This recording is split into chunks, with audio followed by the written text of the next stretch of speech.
history of America. And many credit that message, that sinners in the hands of an angry God, many credit as the spark that lit the fuse that saw an explosion of a revivalistic work of God in this country. In fact, many will say that it was a key component in the First Great Awakening of America.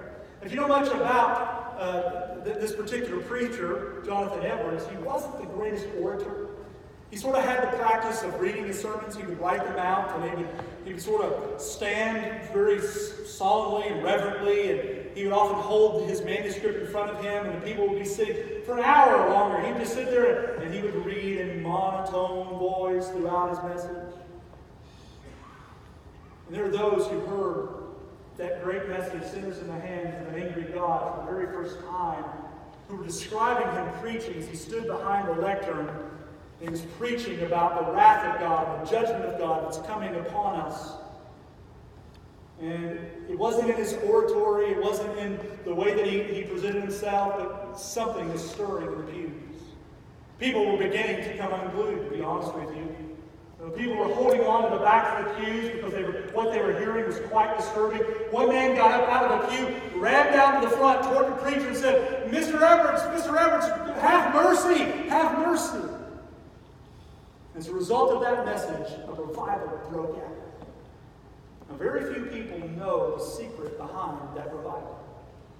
Here's the secret. There was a group of people in Enfield, Massachusetts, who were noticing that God was doing some awesome things and working in other places around them.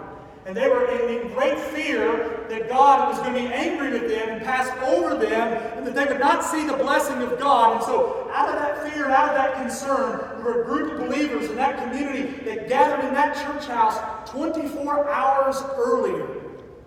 And for hours upon hours throughout the night, they cried out to God that God would do a work among them. See, it wasn't in the oratory skills of the preacher that God did something, but it was in a people yielded to the Lord, praying with purpose, praying with passion, praying with perspective, that God did something new. So I'm challenging you, as I'm challenging myself.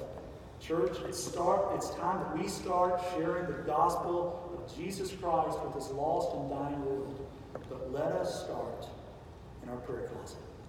Let us start on our knees. We're going to have a word of prayer. We're going to collect our offering. But if you need Jesus today, friend, you go see one of our pastors. Let's pray together. Lord,